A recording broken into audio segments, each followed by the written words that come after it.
Good evening, ladies and gentlemen. Good evening, our viewers and listeners.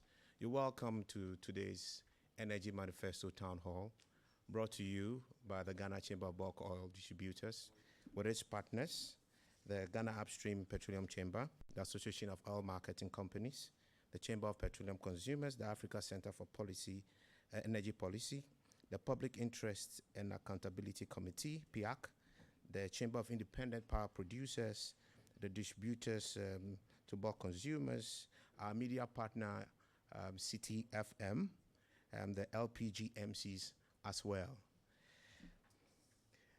Today's event is brought to you live on radio, City FM 99.7, 97.3 FM, our media partners, a very formidable media house. And we are proud to be partners to City on this occasion. Today is the first of two series. We're going to have another one on Friday. We'll be hosting the National Democratic Congress today, and the New Patriotic Party on Friday. We are graced with very great minds in the house today, forming our expert panel. We also have with us some very important dignitaries. Special mention is made of our special guest today, the chairperson of the NCC, Madam Josephine Nkrumah. Let's give her a round of applause, please. The NDC is ably represented today by the former Minister of Energy and Petroleum, MOEP, Honorable Kofi Buah, Emmanuel Kofi Buah. Also supported by his former deputy, Honorable John Jinapor, and they are ably supported jointly by the Chief Director, the former Chief Director, I believe, and also Mr. Alex Moat. And we are graced with the special presence of the former Power Minister, who also happens to be the former Finance Minister, Mr. Seth Tekpe. Let's give them a round of applause. So the Ghana Upstream Chamber is ably represented by Joe Clemesu and David Ampofo, who will be joining us online via Teams. And we also have the ASAP represented by its Executive Secretary, Ben Boache. We have the Association of Oil Marketing Companies represented here as well by its CEO, Kuku Ajimandua, and his lieutenant right here. We have PIAC, and we also have the Chamber of Independent Power Producers, represented by its CEO, Mr. Elik Plimi Apetogbo, as well. And today, our conversation is simple. We want to hear from the political parties exactly what their policy stance going into 2021, all through the next term, political term that we'll be experiencing. What really is in store for industry? What really is the energy philosophy, the energy policy, what energy direction? We need to interrogate that today from an industry perspective. And not just interrogate it, but also profile policy options that can better shape what our policy makers would want to consider in their leadership, should they ever have the nod next year. So ladies and gentlemen, you're welcome. Let's enjoy ourselves, get quite intrigued by some good policy engagement today. And today is not an NDC MPP choboy conversation. People have asked why we don't have a debate. No, because we want to have a thorough policy conversation between industry and the politicians present here. So that much I do, I wish to welcome Mr. Honorable Emmanuel Kofi Buah, a very good friend of mine, who I was graced to have shared the same platform as one of his advisors. I happen to always be in government. I'm advising every government. It's good to see you. Yeah. Thank you. Thank you. I hope this works. Well, let me first of all thank Mr. Senyo Hosi and the Ghana Chamber of Bulk Oil Distributors for creating this platform and opportunity for us, the NDC, to share the exciting news about our policy, especially our energy policy. And So I lost my voice. And let me note that I'm supposed to do justice to in 10 minutes. So you can imagine if I am very terse in my presentation, I think you will understand. But some of the issues that do not come up here, I'm sure will come up in your questions and answers. I'm privileged to be talking to you, and I will be dealing with the petroleum sector, and the Honorable, my colleague, Honorable Junapa, will take the power subsector.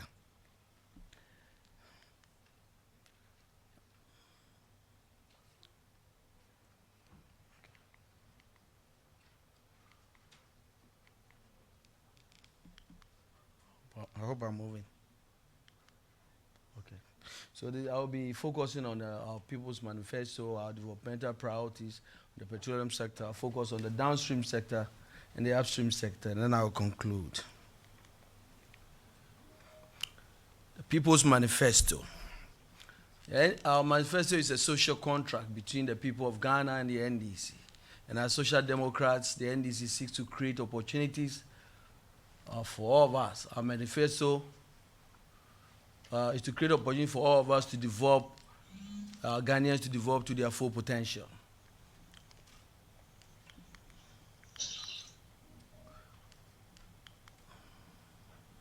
The NDC will focus on delivering on the following developmental priorities over the next 4 years: fixing the economy and uniting against poverty, promoting human development, providing infrastructure for accelerated growth, and this is where my interest will be today.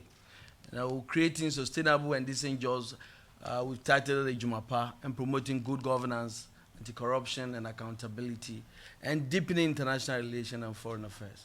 My focus will be on providing infrastructure for accelerated growth, and the area will be on energy. And I'll start with the downstream sector. You will see that I'll be talking on some of the key achievements of the NDC government in the downstream sector. If you recall, one of the boldest decisions we ever took was the petroleum price liberalization policy. At the time, there was mounting debt, state debt, there was accumulation on continuously.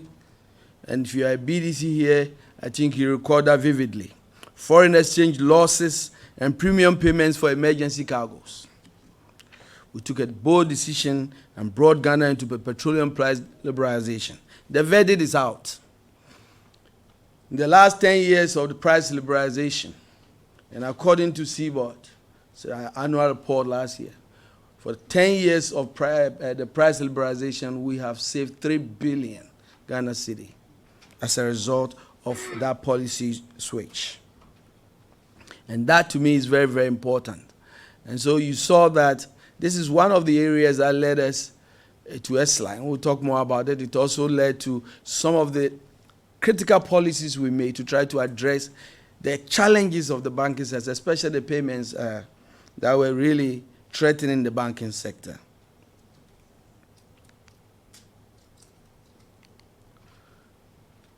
We also focused on public-private partnerships in BOST, petroleum products distribution architecture. This helped to reduce losses to the taxpayer and also help ensure product availability and increase the reserves.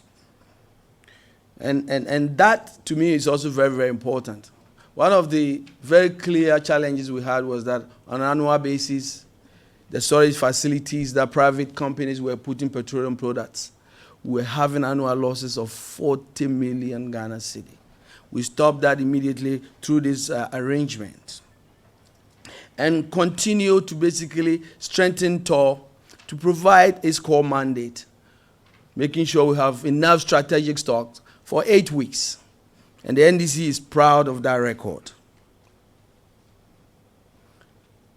We are focused and poised to have a new BOST, and I'll talk more about it, that will really provide the infrastructure to propel and support the private sector to succeed. We also work to retool Tema Oil Refinery. We replaced the malfunctioning furnace to make sure that the refinery was operating at full capacity. Obviously the story is not the same today. The IFCC was also basically prepared to work to produce some high-end value products like petrol and LPG. The current practice where the refinery is operating under capacity as well as not utilizing the RFCC is something that obviously the NDC is poised to change. One of the focus on Tema Oil Refinery was is as we come into government, hopefully January 17th, is to basically not only simply talk about making sure TOR is going to work, but basically find the lasting solution. We all know that the problems of Tema Oil Refinery has always been government interventions, it has been management, it has been really the right investment. How do we make sure that we take practical steps to address that? Dealing with that, getting the right investment, and then making sure that we do that with the workers. So at the same time, Tema Oil Refinery will operate efficiently, add value, expand, and make sure we can protect very important jobs at Tema Oil Refinery. And that is the NDC's focus. One of the areas we are also proud of in the downstream sector is a very critical area, the supply of premise. As if you recall, premise was such a problem for fishing folks. And what we did was that we brought in over what we call the landing beach committees and made sure that premise was something that is addressed. And what did we do? We made sure that it was fishermen who were actually managing premise that was going to them and not politicians. The story today is different. It is political apparatists who are managing premise. And that is exactly the reason why fishermen are not getting these very critical products. And so we are going to change that. We are also going to make sure that, as we did, all the things, the implements they need, the outboard motors and other very important implements, are something they get. And so there's a lot to talk about, but because of time, I will move. I'm sure a lot of them will come.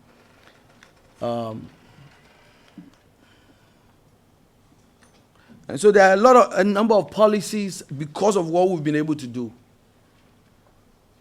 that we are going to focus on. We will ensure value addition to ensure petroleum resources, that we add value to our petroleum resources. We've already taken those steps. We'll position Tema Oil Refinery to process our crude oil. But as I said, we are not just going to do that simply. We are going to do that in a way that is sustainable, that is profitable, that protects Tema Oil Refinery jobs. We will restore Buah to its core mandate of holding national strategic stock as we have done before, in order to cushion the erratic price increases associated with the absence of fuel stock in the country. We expand the Atuabu gas processing plant, as you know, to meet the national demand of LPG. And I'll talk more about the plant, but you know what we were able to do. Because we stopped flaring gas, because we bought Atuabu gas, we were able to basically save the importation of LPG by 50%. What we are going to do by the expansion is to continue to basically increase domestic production of LPG.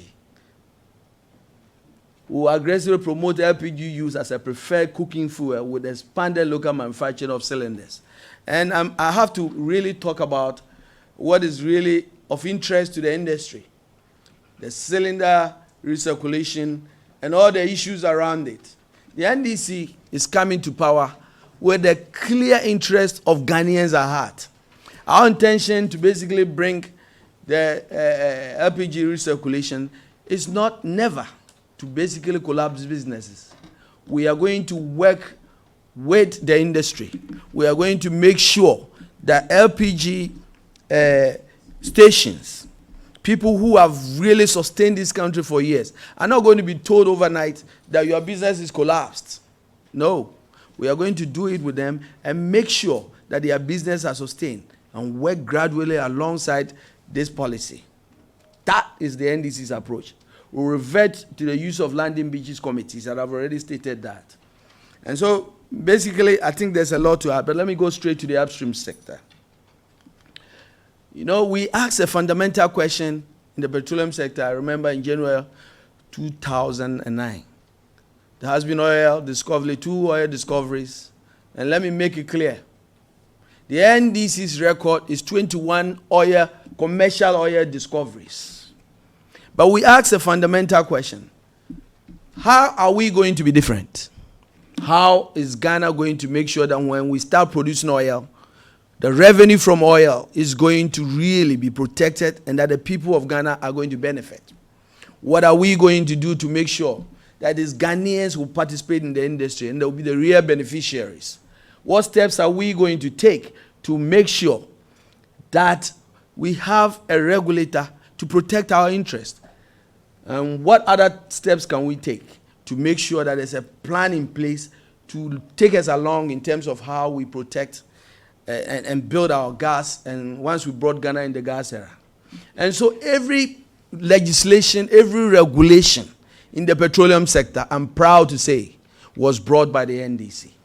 We passed the Petroleum Revenue Management Act 815. I'm sure that PIAC is here today. On an annual basis, when you hear PIAC talking about monies that has not been accounted for, that's the NDC's handiwork.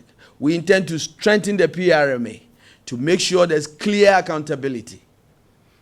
We brought about and overhauled the PNDC law 64 and 88 that has served the country. But once we entered oil production, we needed to revamp our law. We brought Act 919, Petroleum Exploration Production Act.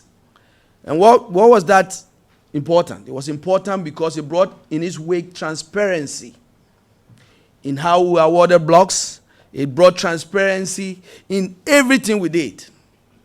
It is sad to say that its implementation under this government has been abysmal, to say the least. I won't talk about the fact that almost all the bidding rounds they have started to do because of underhand dealings has failed. Don't take my word for it. Ask ENI and ask some of the big players. We passed the local content LI to empower Ghanaians, and the verdict is out. The Petroleum Commission tells us today that because of this LI 2204, $1.5 billion of contracts that would otherwise have gone to foreigners has gone to Ghanaians. That is a government that cares about Ghanaians. We approved the gas master plan. And what is it about? It is a plan, a 40-year plan to guide how we build infrastructure. And if you see what we did, we brought Ghana into the gas era. We sent the pipeline to Pristia. We brought it to Takoradi. When we left this government who came to power, a very small assignment, extend the pipeline to Tema. Because in 2 years, ENI is bringing gas. They went to bed. And the gas came and was stranded. And Ghana paid for it. That leadership is what the NDC is coming and bring it back. The story of the Petroleum Commission is also very important. We needed to make sure there's a regulator to protect our interests. I'm proud to say that since the passage of the Petroleum Commission Act, this critical institution made out of scientists and important people has saved Ghana over $10 billion in drilling that was not necessary, in questioning contracts. Sadly, when you see the Minister of Petroleum come to Parliament and tell the people of Ghana to basically weaken the Petroleum Commission in the AKE agreement, and I'm proud of other private sector institutions that stood up for Ghana. I'm very proud.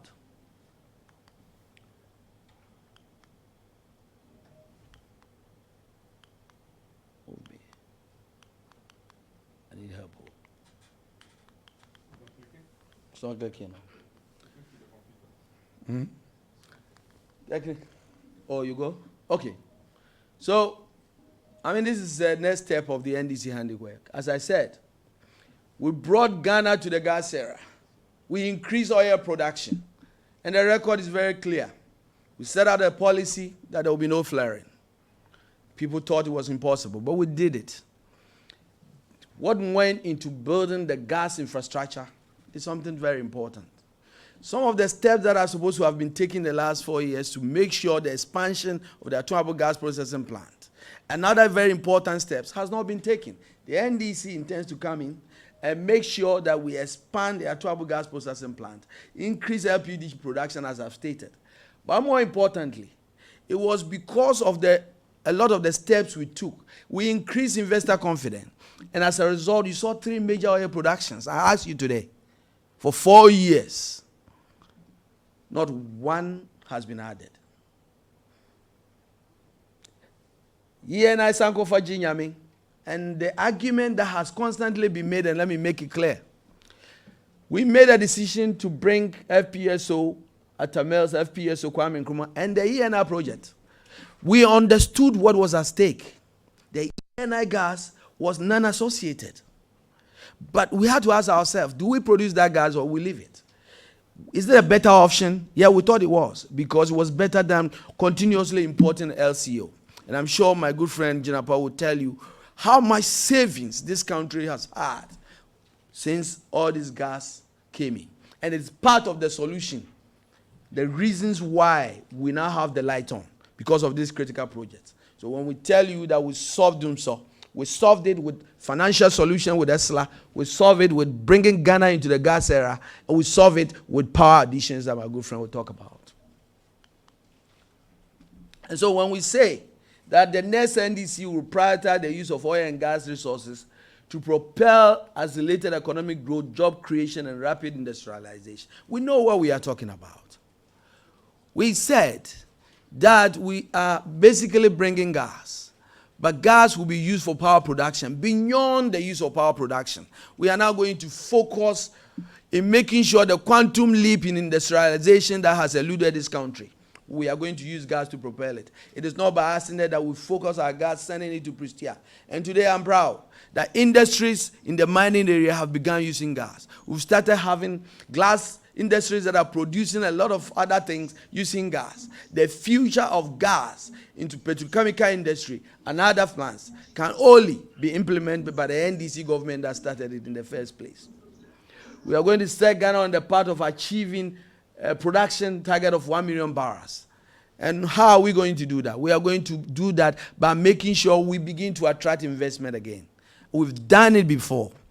Making sure that we take the necessary step to make sure people who are coming to Ghana to invest in billions are comfortable. We have to also be very clear about where we are now with COVID and the realities of our time. What are some of the incentives are we going to put in place to make sure that investors will come to Ghana? And we are very clear about that. Our focus is to make sure we aggressively pursue our drilling, our efforts in the Voltairean Basin, making sure we do that, and all the other basins to aggressively bring the record discovery of 21 that we did. And we believe that with the strategies we have, we are going to get there. We will adopt policies and programs that will ensure that all Ghanaians derive maximum benefits from our petroleum resources. And this we have done. It's very, very, very important. I mean, I told you the verdict on the local content. And I told you the story of Ghanaian companies who are on the siege today in the petroleum sector. And why? Because people are trying to hunt them down to get their businesses for crony. The NDC will not do that. The NDCs will support the private sector to basically create jobs, because that is where jobs are created. That's our focus. That's our focus. So, ladies and gentlemen, I think I'm close to my time, but clearly, currently the oil and gas upstream sector is jaundiced, characterized by spurring more governance, increasing opacity of the decision-making process, resulting in lack of investor confidence, restoring transparency, improved credibility in the upstream regulatory institutions, recreating the eroded conducive enabling environment to restore confidence in this critical sector. It's a daunting task that requires strong commitment that can only be provided by John Dramani Mahama and the NDC government. Ladies and gentlemen, the legacy we left for this sector speaks volumes. We cannot wait to be at the helm of affairs to put Ghana back on the path of energy security and prosperity.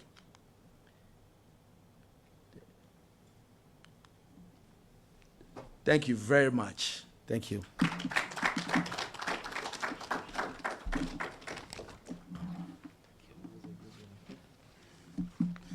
Thank you very much. I think time is fast spent, so I'll try and be brief as much as I can.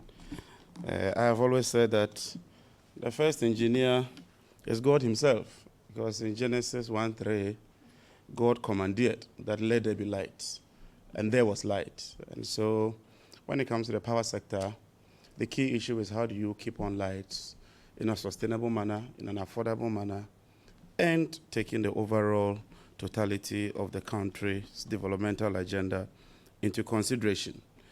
You would recall that when we assumed office in 2009, the install capacity was just about 1,800. We had just come out of doing so because in 2007, we had about a year long of load shedding. And so we needed to ramp up generation in order to ensure that we meet the demand. Through dint of hard work, the NDC, by the time we're leaving office, had increased generation capacity to 4,292.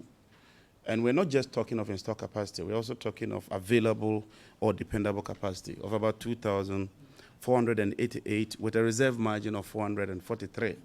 In this industry, you normally need about 20 to 30% of reserve margin. And when you do the computation, I want to put on record that we do not have that so-called excess capacity that costs us about $500 million. And I'll show you a slide with ECG where they give you the actual figures and the outcomes of 2019. By the time we're handing over, we had comprehensively, and let me re-emphasize this, comprehensively resolved the load shedding challenge. For 1 year, between January to January, that's 2016, and 2017, we did not declare load shedding. And so if anybody tells you that he assumed office and declared load shedding, it can only be a fallacy of hasty generalization. We constructed a lot of power plants, Ameri being one, Car Power being one, Gontema plant, Sonona Sogli, and so many other power plants. We equally invested in the solar, wind, renewables, and those other ones. What we would do on assumption of office is to ensure that we put the hydro plants together. We want to restructure the whole power sector so that Buidam and Akosomo being hydro, they would concentrate on the hydro. Then you have what you call a Ghana thermal plant. Then you bring the thermal plants together. Then you can float it through a transparent process for Ghanaians to own that stake. Ghanaians ought to be considered first. And I want to put on record that President Mahama would put Ghanaians and their interests first in a transparent manner. And so that is what we would seek to do. We would also seek to ensure that we increase generation capacity to meet demand. We cannot afford to go back to load shedding. And so we would also work on the transmission sector. When we were in office, we did a lot of upgrading. We moved a lot of the lines from 161 to 330. We even got Gridco on their own balance sheet to contract a facility from Agence France de Développement so that we can export power by the end of 2017. And based on available records in Parliament, Gridco would have generated $24 million per annum from that project alone. And we could export about 200 megawatts of power. That project has stalled because Gridco's financing is in tatters. And for 4 years, we have not been able as a country to conclude that project. When President Mahama assumes office, 7th January, he will put into action immediate steps to ensure that we complete that project, because that would then mean that we'll be exporting more power, generate more foreign revenue, and then improve the economy. When we look at the distribution sector, when the NDC assumed office, our national coverage was just 54%. In fact, in the 3 northern regions, it was just about 24%. Under President Mahama, we pursued an aggressive policy to increase access. And by the time we're leaving office, we had increased access to about 84%. That is quite remarkable. Today, as I speak under President Akufo-Addo, they have increased access over the past 4 years by just 2 percentage points. And so we were on course to achieve universal access to energy by 2020. This government has reviewed it and taken it to 2030. Let me assure all of you, those who normally write in their homes and their villages that no light, no vote, on assumption of office, President Mahama will review the 2020 target to 2025. We have done it before. We have achieved that stake before. And so when we say we will do it, we mean we will do it. And let me bet you, by 2025, Ghana would achieve universal access to electricity. We pursued a lot of programs to restructure the energy sector. And so under our economic recovery program led by Honorable Buah, Honorable Dr. Donko, and more importantly, Honorable Setepe, by the end of 2016, ECG posted a profit of more than $500 million cedis. In 2017, 2018, 2019, ECG has posted a cumulative loss of almost 10 billion cedis. So from a profit-making entity, today that sector is a loss-making entity, and the debts keep compounding. Not only did we achieve that profit, we also instituted the Energy Sector Levies Act. That act has 5 components: the Energy Debt Recovery Levy, the price stabilization, the power infrastructure, the public lighting, and more importantly, the component of it that ensures that we cushion fishermen. And that's what Honorable Buah talked about. So we do a cross-subsidy where we lessen the price of premise fuel for fishermen so that they can get fish stock. When we were leaving office, Honorable Tekwe left an amount of about 250 million sitting in the account. He made a payment of about 800 million cedis. Today, this is the report for 2019. Minister Kenoforiata, the current minister, has accrued almost 4 billion for only 2019. This is the levy the MPP described as obnoxious. This is the levy they promised to scrap. But for this levy, the sector would have been in tatters. And so that tells you that there are people who have a far sight. There are people who think ahead and not just about elections. Today, this levy is what we would depend on when we come into office. One, to engage indigenous Ghanaian companies for rural electrification, because that component alone can give us about 1 billion within the four-year period. And then the public lighting levy, we would ensure that we use indigenous Ghanaian companies, help them to set up, recruit Ghanaians, and then we can roll out a massive program by putting more street lights for security and also for tourism. When you fly down, sometimes the city is dark. And so if we can leverage this money, we are confident that we would achieve a lot through these processes. We would also ensure transparency in your billing. And let me also put on record that Ghana, from 2017, 2016, 2015, has not been the country with the highest tariff. And I would show you that record. There's a publication from the African Development Bank. Ghana is about the 4th cheapest when it comes to end-user tariff. It's about the 4th cheapest when it comes to bulk generation tariff. And so when the minister appeared in Parliament and stated that Ghana had the highest rate, I asked him, where was his source? He told me his source was Google. I was clear, and I told him that, Minister, your source cannot be Google. You must depend on authenticated sources. And as I speak to you, this is an authenticated source from no less a body than the African Development Bank. And so we would ensure that we put this sector back on track and ensure that we provide you with reliable source of power, affordable source of power, but more importantly, in a sustainable manner. We dealt with the issue of fuel, especially with the Atuabo gas processing plant. It was a 1 billion project, but today, because of the Atuabo gas processing plant, because of import substitution, the country is saved about $350 million per annum every year. About 50% of our domestic LPG requirements is served domestically from the Atuabo gas processing plant. That is where you see visionary leaders. That is where you see leaders who think into the future. Leaders who borrow money through smart borrowing and invest it in critical infrastructure that will spur economic growth and development. And not those who will borrow money and just invest them in recurrent expenditure, balloon your debt, create a serious debt to GDP problem. And then today, as I speak, when we collect our taxes, we spend about 90.6% of those revenues for debt servicing alone.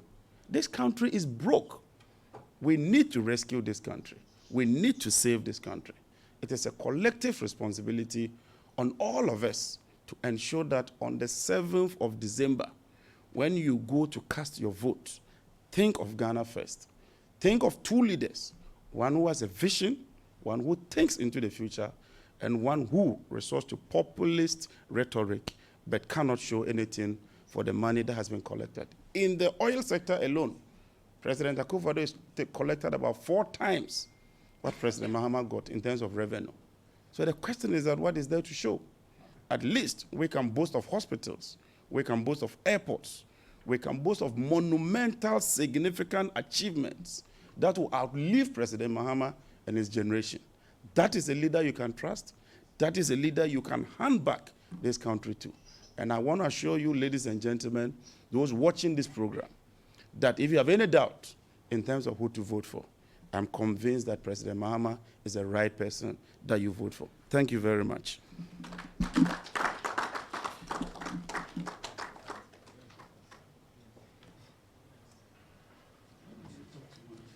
We are still live on City FM 97.3, relevant radio, always. And we're still streaming live on Facebook at City FM 97.3 or at Seaboard, Ghana on Facebook. To those who are also joining us live on Microsoft Teams, you soon have the opportunity to have questions. The next phase is to have engagements and questions coming from the expert audience. I have received a question here, and I will start with the petroleum sector.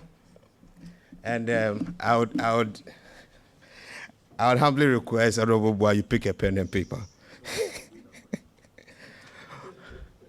So the question here, the first one. You've really spoken well about your intent on local content. You actually started that.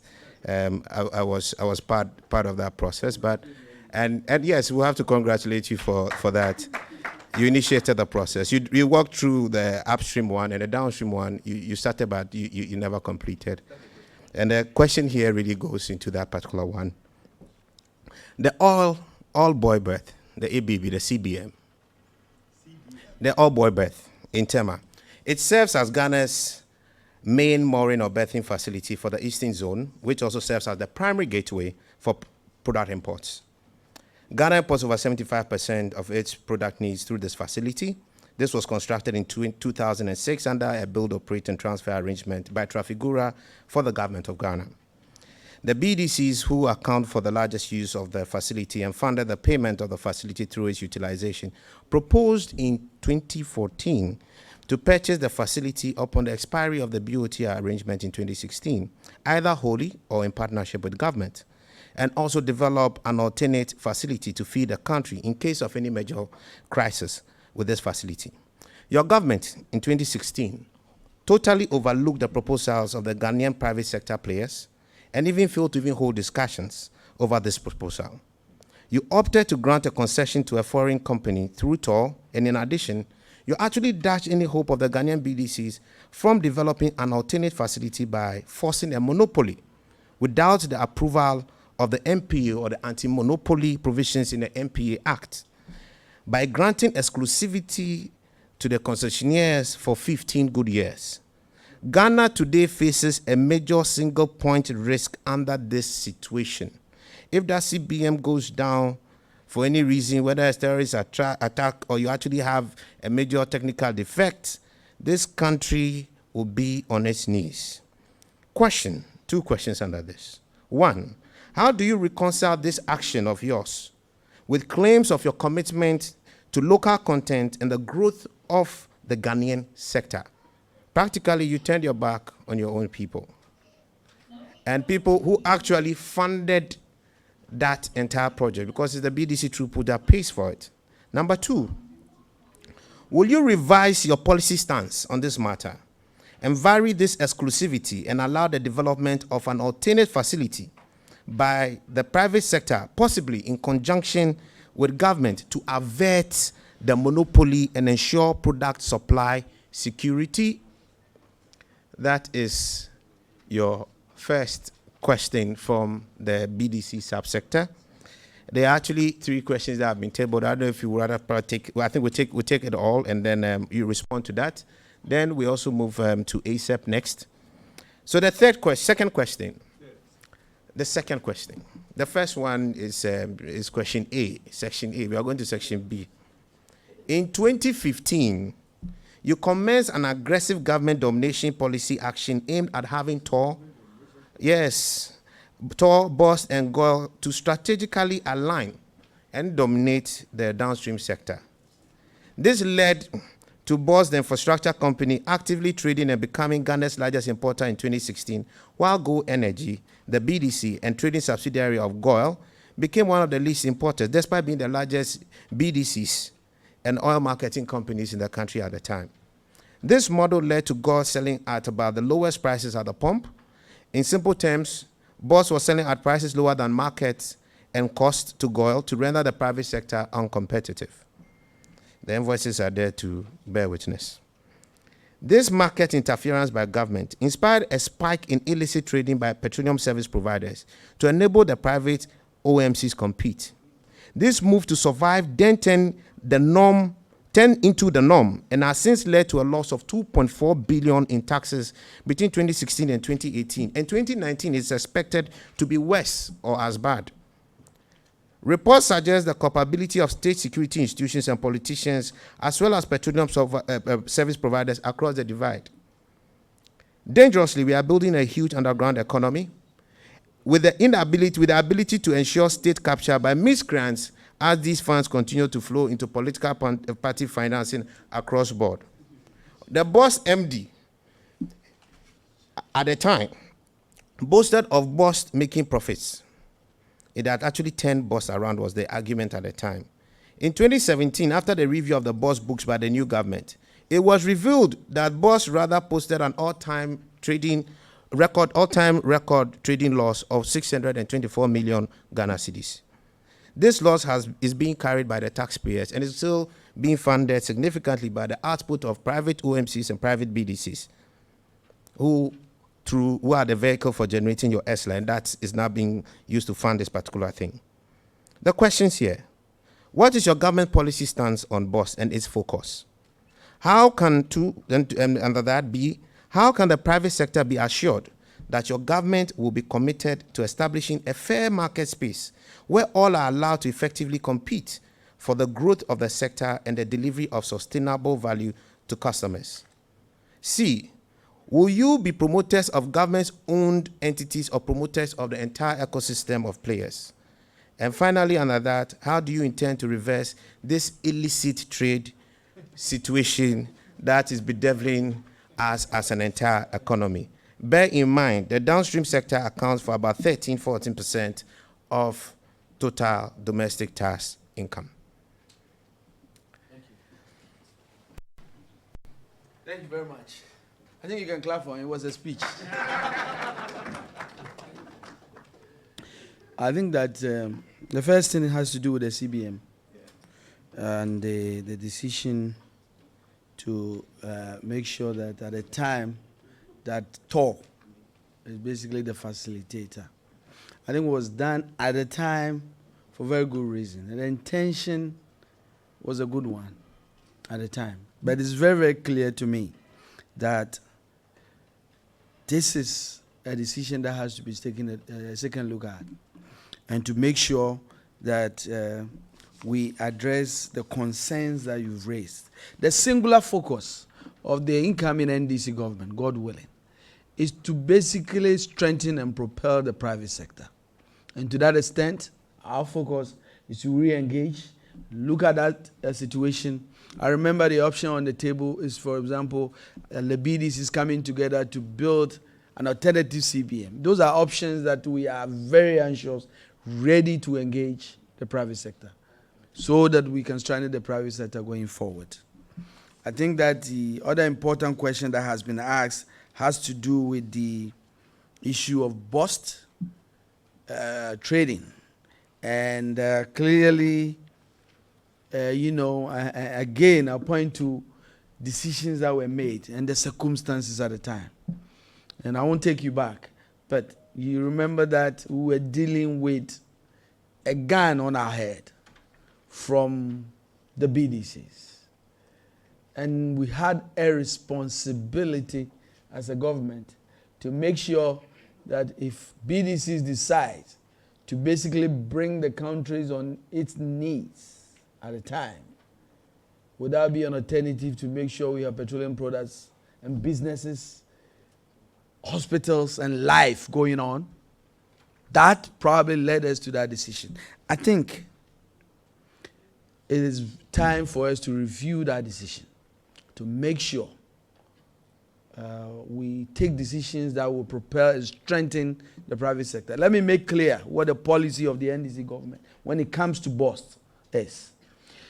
BOST must be an institution whose singular focus is to have its infrastructure strengthening and supporting the private sector and not competing with them.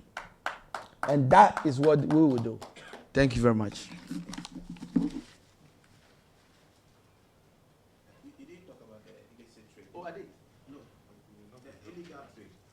The illegal trade of. The illegal trade. Of. The illegal trade ongoing right now. The tax evasion, the smuggling of the product. I think that those are very serious concerns. And I've said that, believe me, these are things that we are going to really take a holistic view of. We have to. This is the NDC government that engaged the private sector, that engaged you. And I'm very happy it is your report that is telling the people of Ghana that we've saved $3 billion because of a policy decision of price liberalization. We are ready to engage and make sure that every step that we can take to ensure these leakages and this illegal trade are stopped is something we will do. Let me tell you some of the things we did. As an energy minister, I recall that on an annual basis, we were paying 40 million Ghana cedis on what they call kerosene subsidy. And guess what? The kerosene was never getting to the villagers. Took a stroke of a pen and said enough of it. You know, villagers, they want light, we'll give them solar lamps. And that was it. We saved Ghana 40 million right there.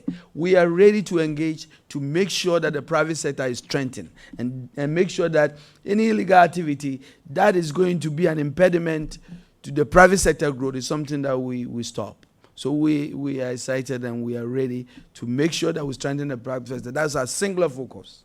Thank you very much.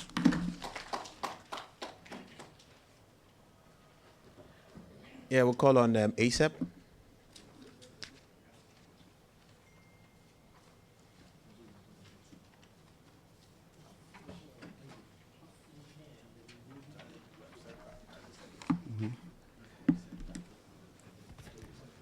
Madam Chair, distinguished participant of this important meeting, Honorable Minister, good to see you.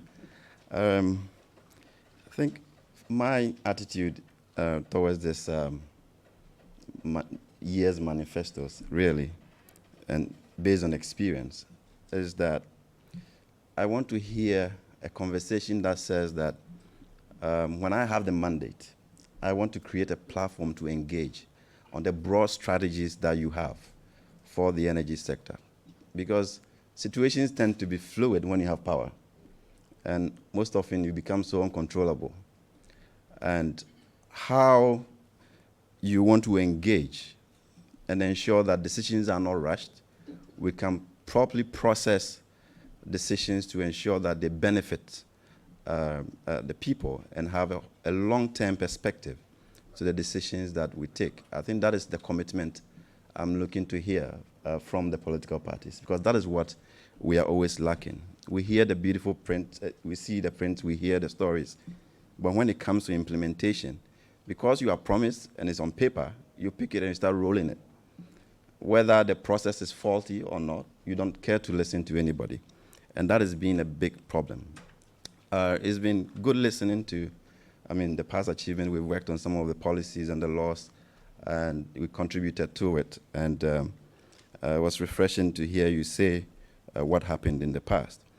But we are at a certain stage, and I was hoping to hear that we will pin down the problems of the energy sector today so that we know how we address them into the future. And I would touch on two important ones.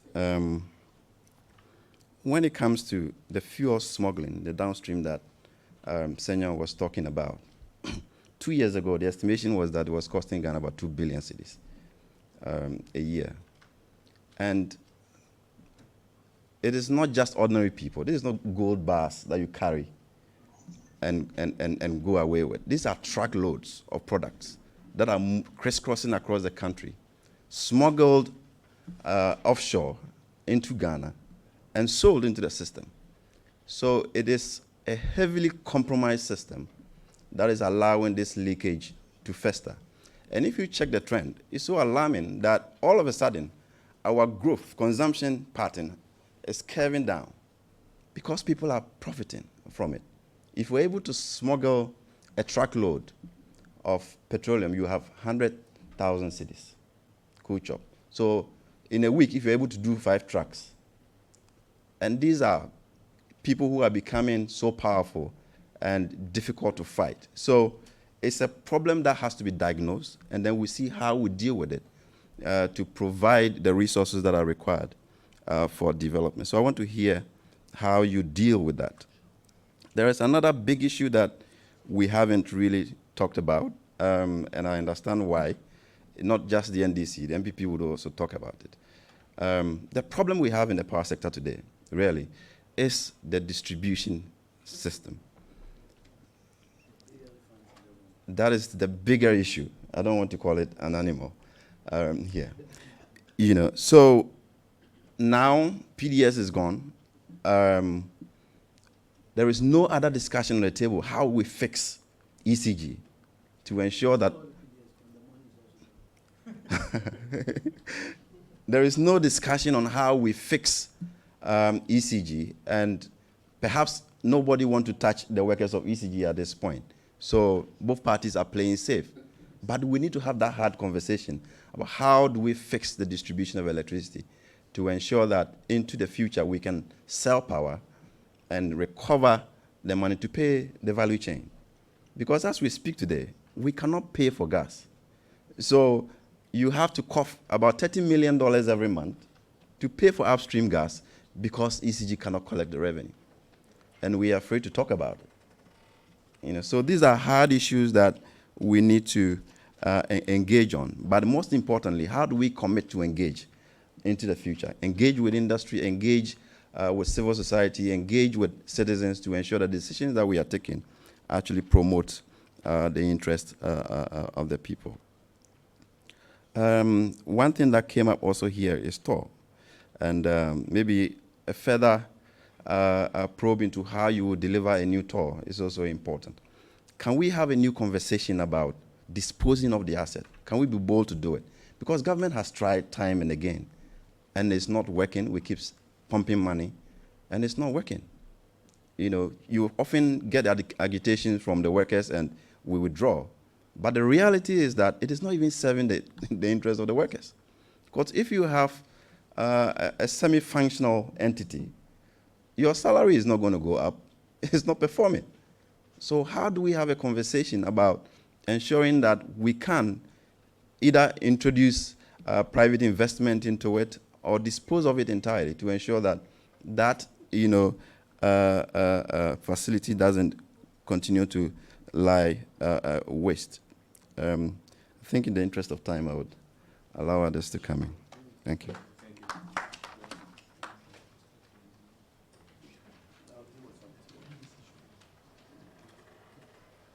First of all, thank you very much. I think that you started off by saying that you are looking forward to a government that is prepared to be very open and to create a platform to engage.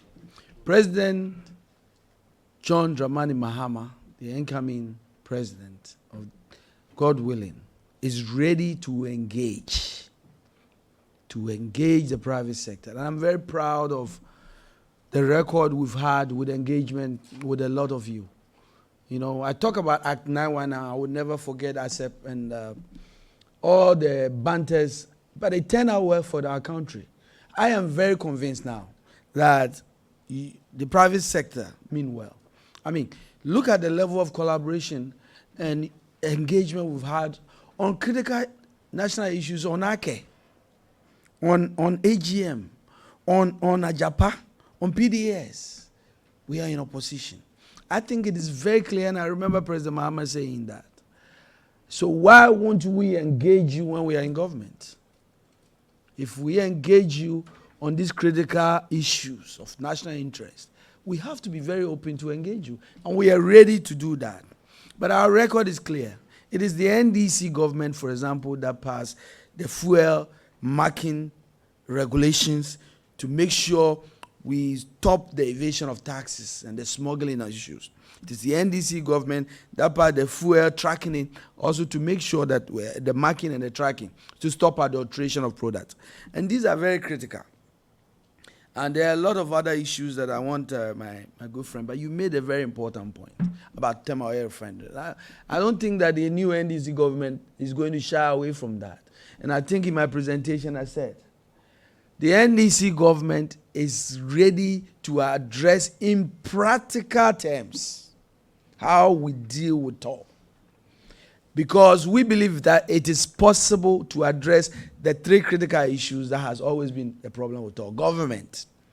Government has always been a problem. We need to look ourselves in the mirror and say, what can we do to make sure that toll is vibrant? We are talking about petroleum hub today. We need to fix toll. We are for petroleum hub, but we need to fix toll first. And how do we do that? We make sure we fix it. We address the issue of the investment and what is needed in, and make sure that the workers are part of it. Because we believe that we can make toll profitable and make sure we protect jobs, working with all of you together. John. Thank you. First of all, in the issue of consultation, we are talking about two manifestos. One manifesto is the People's Manifesto. That is it. It's a manifesto which is born out of consultation with people like you. And so if the manifesto itself is born out of deep consultation, then the implementation of that manifesto would certainly follow that suit. And so you have no qualms, you have no doubt at all that the NDC, we have proven to always work with you. And some of your colleagues stated that they were part of a lot of the processes that we went through in coming to this level. And I do recall that even ESLA, Honorable Tekwe, had to do extensive consultation in order to take us to that route. And now we're talking of ECG. We have stated clearly that the losses are increasing. We were able to register and post some profits. Today, the losses are going so high because, one, there's a misalignment in terms of the tariff structure itself. If you look at the cost of power and what we are actually collecting, and if you look at the ADB document, there's a chart that tells you our collection. It's about 86%. What it means is that if you buy something for 100 cedi and you go to sell it, you come home with 86 cedi. So there's already a loss. And also government interference. The PURC is not doing its job independently. And let us be honest. We would reform the PURC and ensure that you can sit in your office and based on the indicators, project that the cost of electricity ought to be X, Y, or Z. It doesn't have to be an opaque system. And I'm promising you we will do that. When it comes to the PSP, we went through a very transparent process. Just when we left office, the MPP took it and turned it around and mismanaged it. So the two of us are not the same. We initiated this PSP process through a very, very competitive and transparent process. If the NDC was in office, let me assure you, ladies and gentlemen, this scandal of PDS will not happen. It will not under President Mahama. He would not take state assets and hand it over to family and friends. That will not happen. And so we are two different people. We cannot be the same. Finally, Honorable Buah touched on toll.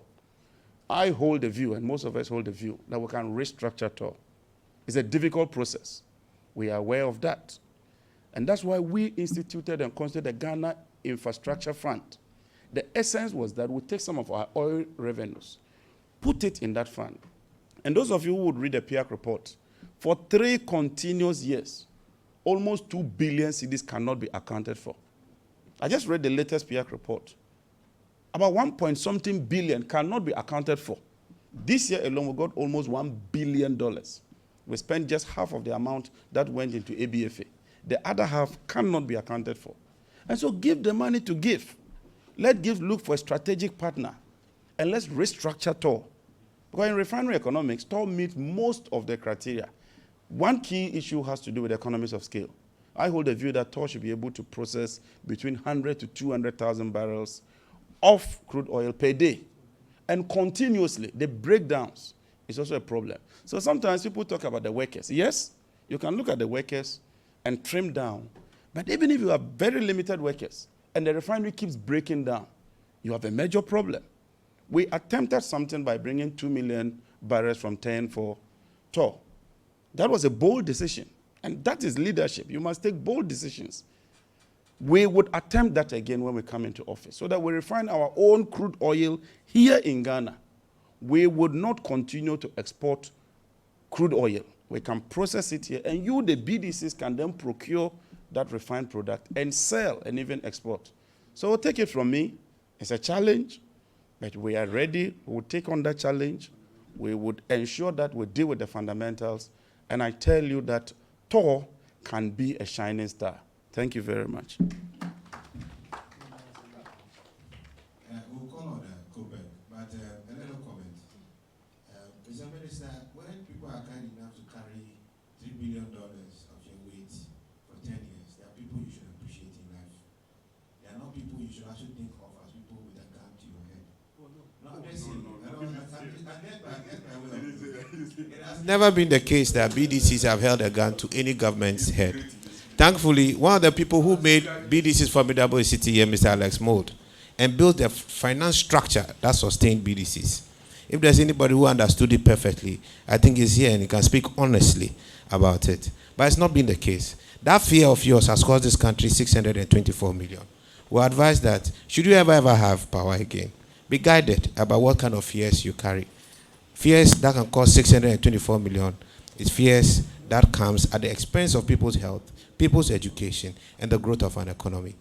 I must, however, admit, your intervention made and led actively by yourself and Honorable Tekbe on dealing with this deregulation was a very bold decision, and you must definitely be commended for it any day. It wasn't a popular one even within your government, but with the support of Honorable Tekbe and yourself, we were able to get ourselves through this. So sustainability, let's look at practical solutions. On Tor, I do not think that you've really preferred a clear solution. So I'll table a solution for you as a policy alternative for your consideration.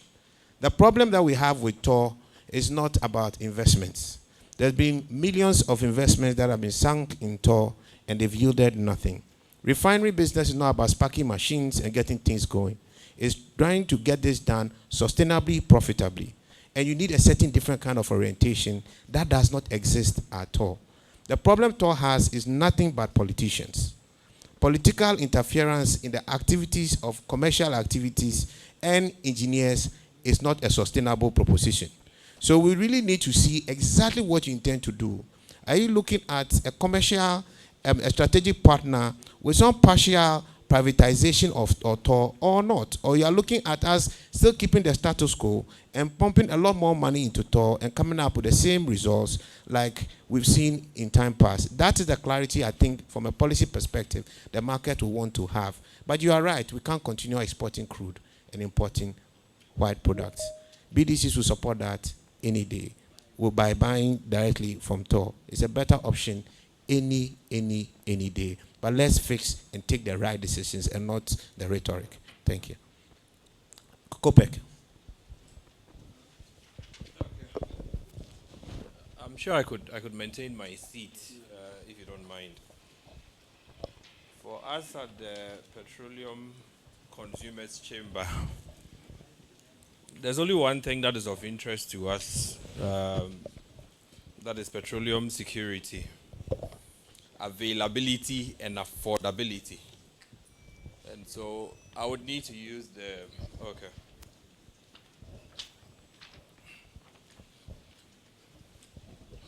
Thank you once again, Senor, and good evening. Petroleum Consumers Chamber.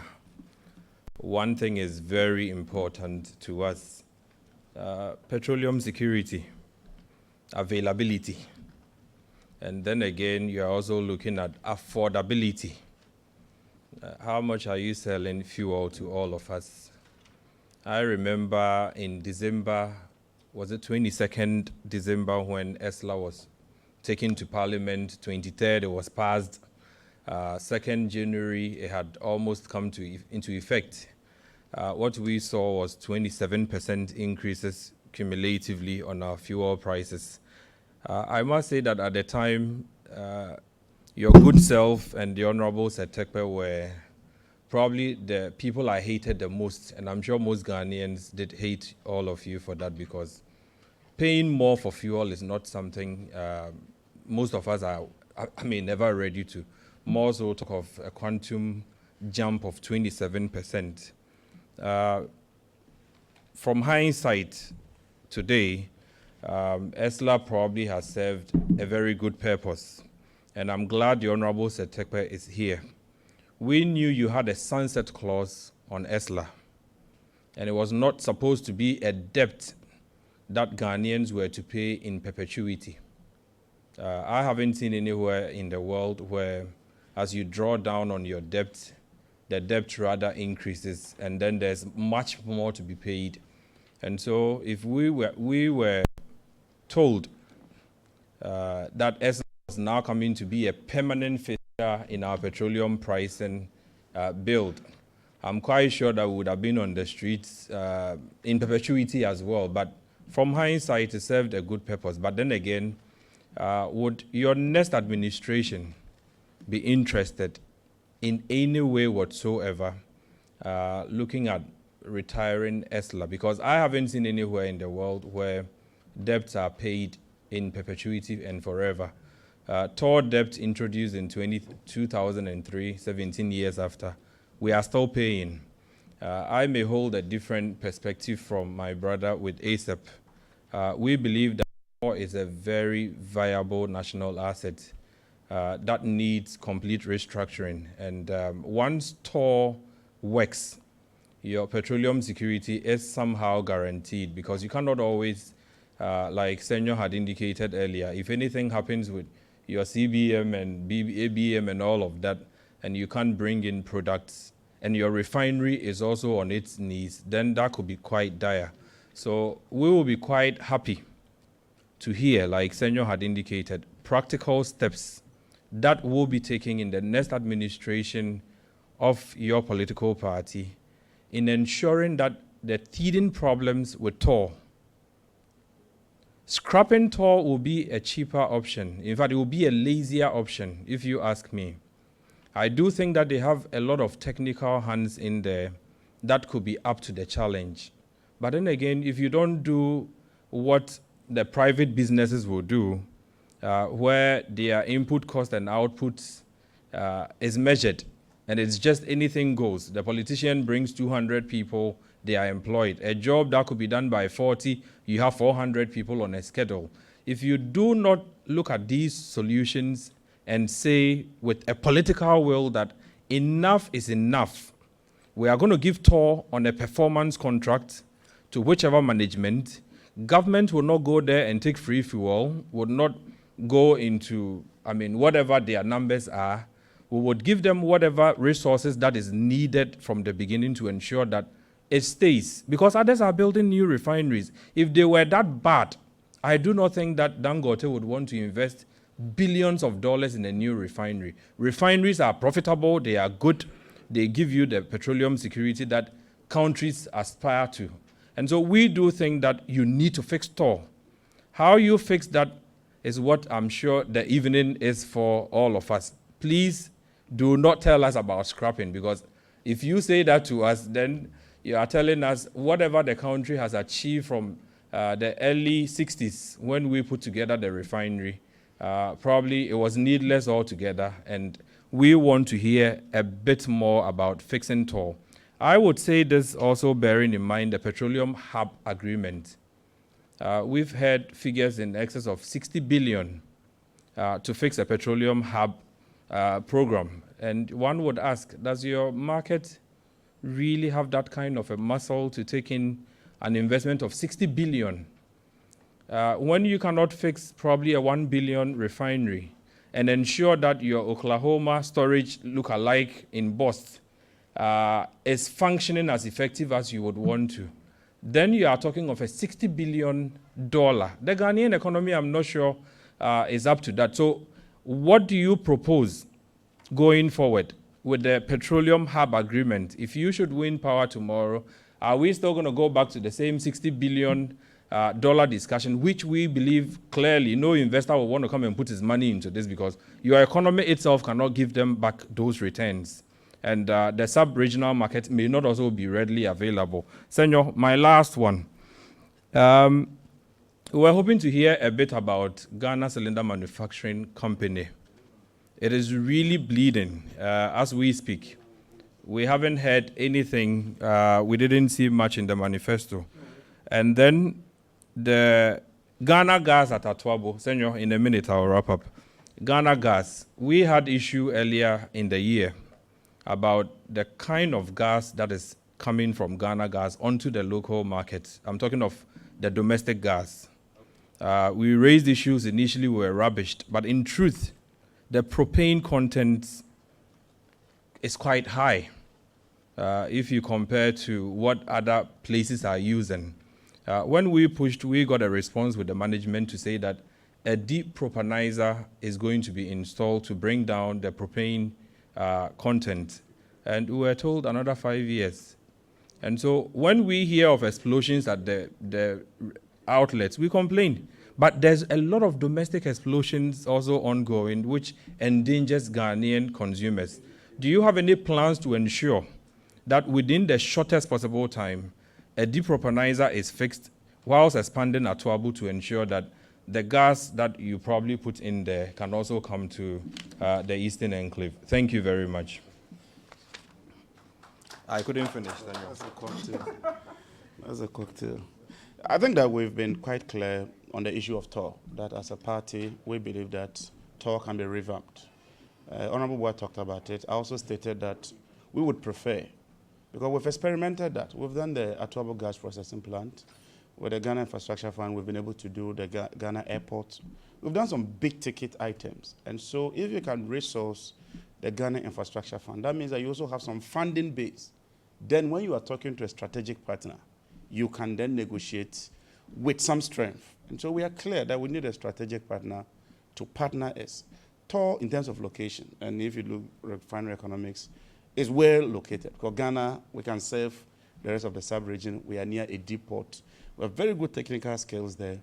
But like I said, efficiency is the key thing. Because refineries are generally price takers. The price is determined in terms of crude price. And when you are selling, MPA determines the price. So the key issue is the efficiency. And that efficiency comes with some of the things I mentioned in terms of economies of scale, refining complexity, and how it stays on. So these are issues that we'll deal with. But I'm happy Ben talked about engagement. Honorable Buah alone cannot be an oasis of knowledge. Let us open up and let us engage. And let us build a country that all of us can be proud of. The first thing is the commitment. And once the commitment is there, and we do it in a transparent manner, I am confident that we'll get somewhere. ESLA and its long-term issues. You always hear that $6 billion has been paid. It's refinancing. If I owe Honorable Tekwe $6 billion, and I go to borrow $6 billion from Senior to pay Honorable Tekwe, I've paid Honorable Tekwe, but I'm still indebted.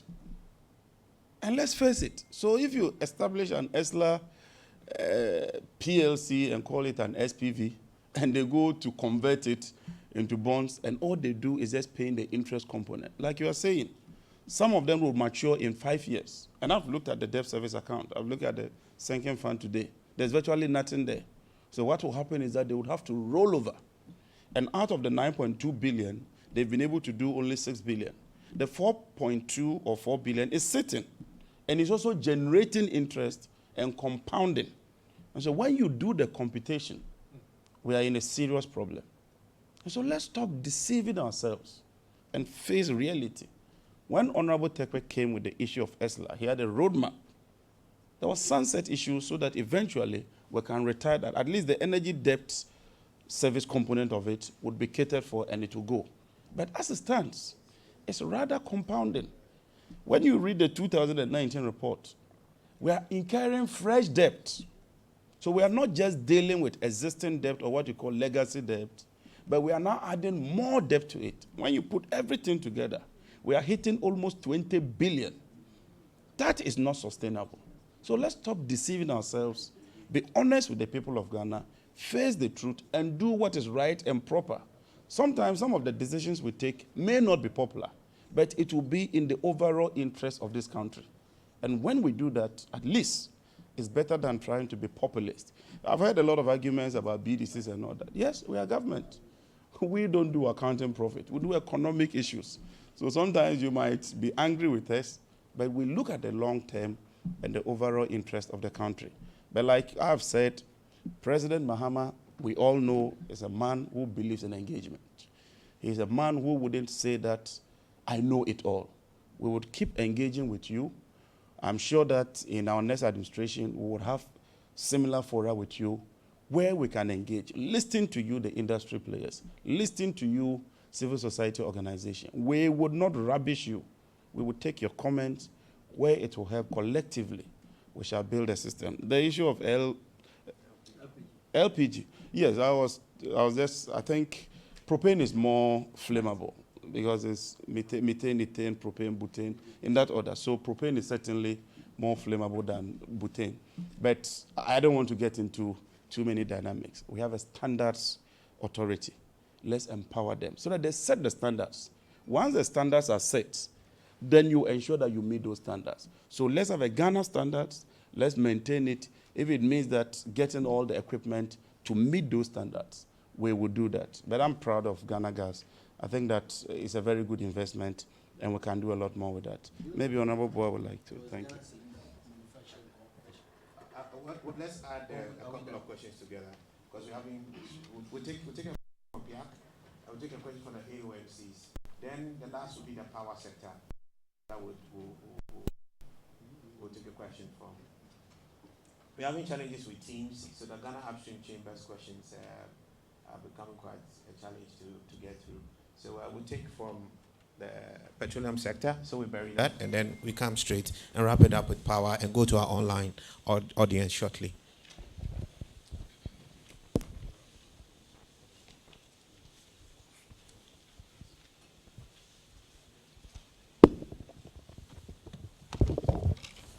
Good evening.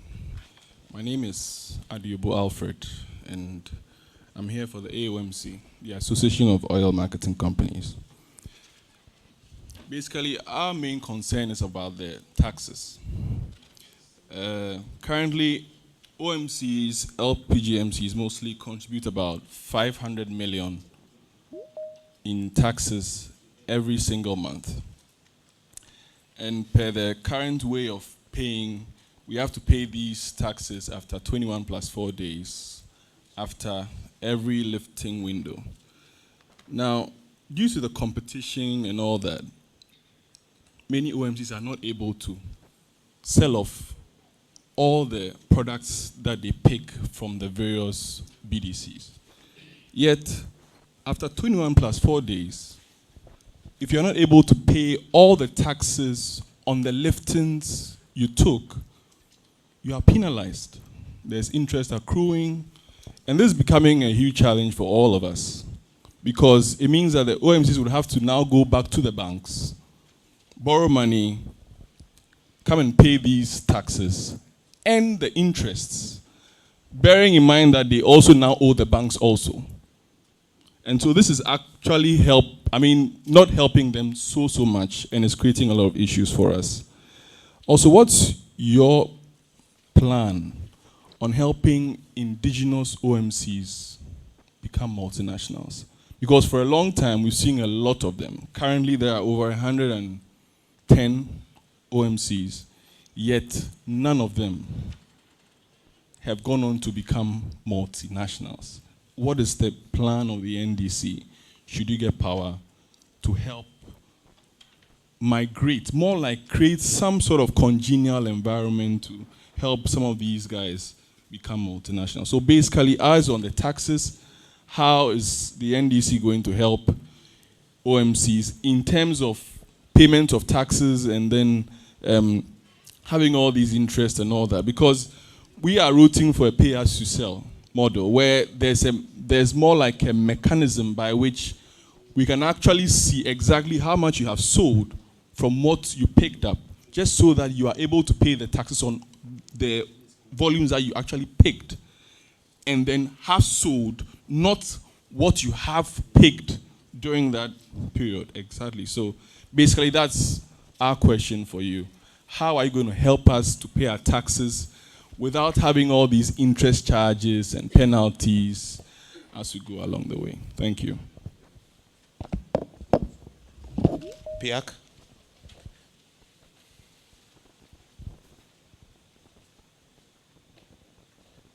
So that will wrap it up for our petroleum sector expert panel. Then we take power sector, Elikplim.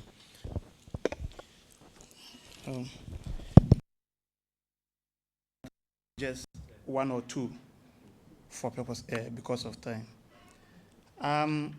The PRMA, the Petroleum Revenue Management Act, was enacted under your regime, and you did indicate that here. When you look at Section 21 of that particular law, it talks about how to utilize the annual budget funding amount, and it speaks to the issue of a national development plan. Now, you have had the opportunity of being in power, and we haven't heard much about the national development plan issue. And we now also have your manifesto for the next, assuming you are given power, what next you would do. We would like to know what your plans are for a law that you have yourself enacted. What are your plans in terms of national development plan, especially for the energy sector? Generally, national development plan itself is envisaged in the Constitution of Ghana. Otherwise, we wouldn't have a National Development Plan Commission. So to the extent that there is a constitutional, the Constitution envisages this, and the fact that there is a statute that refers to this, that for purposes of spending the annual budget funding amount, you should do so, in accordance with a medium-term expenditure framework that aligns with a national development plan. Is it the position of the NDC that going forward, you prefer sticking to a medium-term development framework rather than canvassing a national development plan?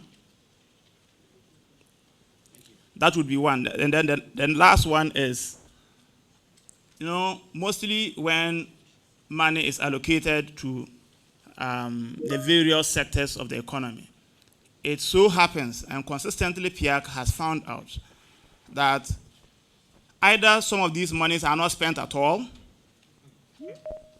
You allocate money for a particular purpose and you don't spend it at all. And we really want to know what are the challenges, or what is it that is challenging to government in terms of spending these monies, and yet we come out saying that we don't have money to do A, B, C, D, when in fact money has been allocated for this purpose. And where does the money go at the end of the day when you don't spend it? Thank you. So the NDC is nominating Honorable Setekbe to respond to this set of questions. Let's give him a round of applause. We are still live on CTFM 97.3, relevant radio always.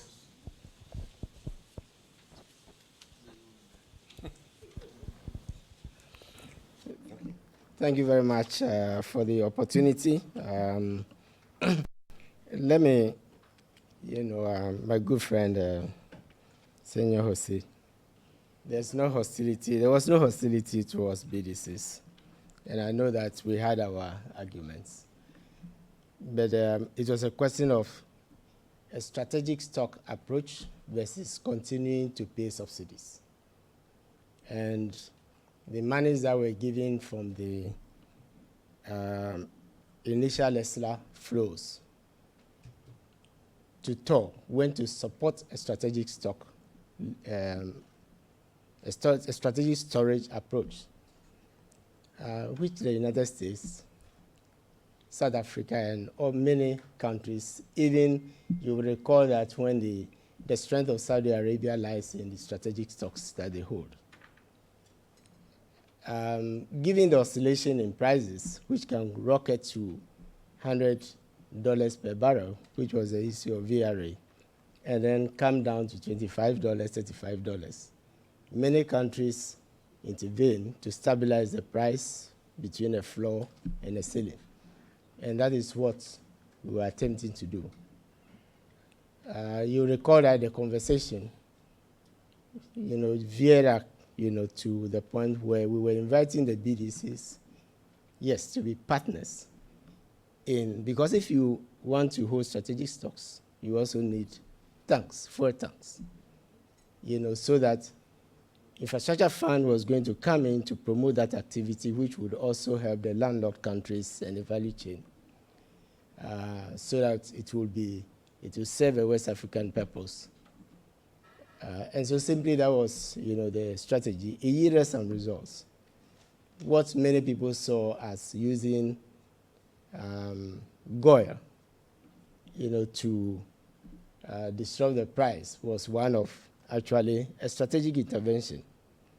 And it was that which actually led to, I think we all forget about the petro queues, which were stopped. I remember very well, around about June 2015. And to date, we've not had, combined with the liberalization. So you actually had to have some strategies that had worked, in other countries. So that was, and I think that this is something that can be refined. In terms of, and this is part of the consultation, yes, things were tense at the time, but it didn't mean that the consultation. I'd like to remind my good friends from ASEP that the PRMA itself took 1.5 years of consultation around the country to formulate, including led by my good friend, Dr. Makotufo, who today is very active, in the management of the economy. And so we are not a government that, moves away. And as was said, the ESLA also involved consultation. And there will be consultation on the energy sector. You recall that such consultation actually brought together. In fact, it was an integrated strategy for the energy sector. And when I put on the power hat as a supervisor, not, minister, I got much insight. I think ASEP and others were brought to the, to the table for some of the discussions, not all of them. You recall that it was integrated. We have the partial risk guarantee from the World Bank, which was to enable, the ENI, the gas itself, to come out. Then we had the MCC, which was actually part of Partnership for Growth, with the United States. And just as we were leaving office, we had to bring the World Bank and the MCC together in that integrated strategy to make sure that, and that's where the PSP, which was also, downstream, came into. So that's a strategy. And in fact, with respect to the ESLA that was brought in, yes, there was a sunset clause. It was not explicit. I think this is one of the issues which we had advised. We had from ASEP at the time to make explicit. The reason we didn't make it explicit was we didn't know the power of the flows. But by the time we knew the power of the flows, if you want to know the intention, you will see that the VRA debt restructuring was 3 to 5 years. That was how powerful we felt ESLA was going to be. And so the term was 3 to 5 years. It has since been refinanced and extended, as has been said by my colleague. And we left, and the second term sheet, there was a second term sheet of $600 million, which was to settle the debt of the IPPs, which is why we reject, the argument, that we left all those. It was to settle the debt of the IPP, $600 million, which was led by Afri-Exim, and it was to refinance, just like VRA, the debt that was owed to the banks. So the banks will come in, as the 13 local banks did, this time including foreign banks, to take off that. It was acknowledged that the total debt was $2.2 billion. Today, it is estimated, and it's in the ESLA report, and I'm quoting in the 2019. If you look at the table, ESLA is projected to bring in 41 billion Ghana cedis by 2025. It was actually, I don't know, about 20-something billion before, lower figure, before the ESLA levy was increased. So how can you not liquidate, including the enhanced road levy, which is debt owed to contractors? How can you not liquidate debt to the energy sector, the banking sector, bailout costs, which are, you can estimate, or it's estimated to be about 30 billion, if you like, plus that is the energy sector plus the, out of 41 billion. How can you not, do a plan of refinancing with 250 million injection, Ghana cedis only from the first one? We were able to refinance 2.2 billion of the VRA debt, the entire debt. And a missing link, if I may, and I'm conscious of the time, because of the integrated nature of it, the settlement of the VRA debt and the debts that we were talking about were not going to be free, because they were being paid by the, energy SOEs already. And my good friend here, we had various discussions on this, thanks to the chief director, who led some of the two chief directors. And the strategy was that if, for example, VRA was settling the debt, some of which was Forex, that portion, which had been taken by ESLA, would be swapped and would have been what would support the LC, supporting the gas, because it's a substitution of debt. And so we had all these strategies. So the fact that they were set aside, does not mean that, the debt has ballooned to the point where the ESLA revenue, such powerful, and it still remains powerful, and now has been extended beyond the 3 to 5 years, including the second term sheet, to 17 and 20 years or whatever, which is basically refinancing that is taking place. And for which reason it was taken off government balance sheet on VRA balance sheet, but today has become part of, and it's likely to increase, public debt, because ESLA is not seen as the ring fence, revenue that was to take off the energy sector, debt. Much of the answers to some of the questions that have been raised are fiscal, and we don't have time. There was no featuring of how, the petroleum revenue itself was structured to be used through management of debt, the sinking fund. We did refinancing, but it wasn't entirely refinancing. And I refer you to the debt report. You will see that the rate at which we were borrowing was going down and reversed when we stopped using the sinking fund to pay down debt. We had used 500 million, US dollars of our own oil revenues to take off the 500 out of 750 of the first sovereign bond, the Kofi bond. We had actually paid 336 million US dollars. There was a balance of 200 million, which actually was used by the current government October 4th, the 10th anniversary or the maturity date of the bond, to pay off the balance, amounting to 500. It is that which has stopped. Now, the issue with ABFA is that much of the revenue was going into, in fact, no investments, actually. The ABFA had become synonymous with the capital budget. Why? Because of the issue of single spine and others, which was becoming an issue. Now, as a result of which, you had the ABFA going into small projects. And so the lag, what I call the lag, which is often interpreted as, devoting the ABFA to a project and you don't see it, it's because of the lag in the flows and the completion of the projects, as happened with capital budgets. In order to make the ABFA visible, that is the story of the Ghana Infrastructure Investment Fund, so that was going to use the oil revenues to leverage the markets, to borrow. The seed money was the first bond, was from the first bond. 25% of ABFA was going to go into the infrastructure fund. And the increase from 15% to 17.5% of the VAT was also to go into the Ghana Infrastructure Investment Fund. Again, giving the power of flows together, of those flows together with the flows from the airport tax. That's how come GIF became one of the institutions that finance, the Terminal 3, airport. And it was going to do the Airport City 2 on its balance sheet. And this is the self-financing. So I don't think we should see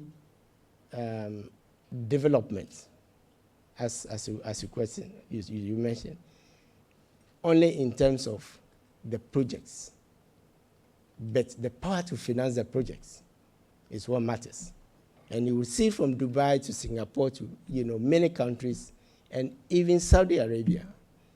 You recall that much of the flotation that was done for Saudi Aramco actually went into setting up, a sovereign wealth fund and a fund to leverage the markets to do more development. And the same thing with Norway, those who advise us, So it is a wherewithal. So if you have the plan referred to was the National Development Plan under the Constitution. And so for me, the most important thing is how do you move away from using sovereign guarantee, for every project?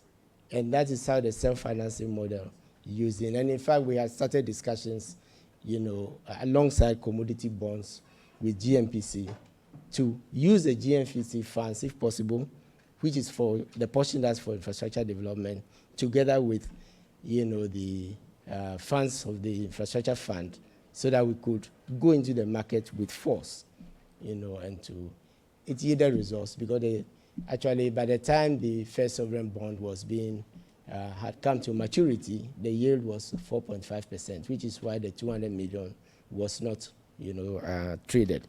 So this is just so much of it lies in the fiscal, area, which we can have a discussion. We are available to have a discussion with PIAC. So I want to thank you for this opportunity, to explain some of the issues that have come up. Thank you, Honorable Setekwe. So we'll have the Independent Power Producers, Chamber of Independent Power Producers. But before then, there's an online question on power. It says, hi, we have a question on the power side. Last year, August, the government announced they will renegotiate contracts with IPPs to move from take or pay to take and pay, removing revenue security, the revenue security aspect on power generators.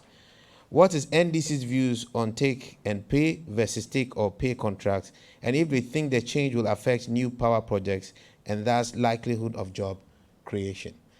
At this juncture, I'll give the floor to Mr. Luklima Patobo, CEO of the Independent Power Producers Chamber. And you take the first question and his questions all in one. Thank you very much. My question is similar to what you have. I was going to say the current government has repeatedly faulted your government for signing what they call extortionist take-or-pay PPAs, to the extent that, to the extent that it has resulted in government unavoidably spending about $500 million annually. And by way of perceived solution, they think renegotiating this extortionist PPA will bring solution. I would like you to justify the signed extortionist take-or-pay PPAs. Also, assuming Ghanaians vote for you, will you also pursue renegotiating the signed PPAs? Thank you. Let me just show some slide, if I don't know if they can do that. I think that beyond the politics, the facts themselves would tell you. This is the document I was referring to. So this is a document. And then let's go. Next, let's see. This total distribution, let's go to the next one. And this average end user tariff, as you can see, Nigeria, Guinea, Burkina, Ghana. This is an official document. And so when somebody says that Ghana has the highest end user tariff in the sub-region, it cannot be true. This is a real job they've done. And if you go up, the next one, this is estimate of household income spent on electricity. So you can see all the countries. And yet people say, oh, Ghana, all our money, you use it to pay electricity. Yes, electricity might appear expensive, but facts are facts. You cannot have different sets of facts. And the PPAs, let's go, I'll just show something from ECG. Let's go. The next one, if it's possible. I just wanted to show you some figures from ECG. Okay, these are like collections. So Ghana's collection is just about median, so that's 86.8%.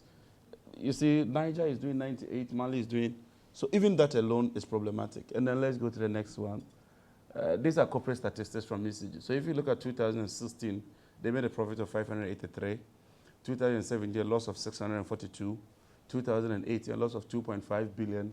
2019, a loss of 4.4 billion.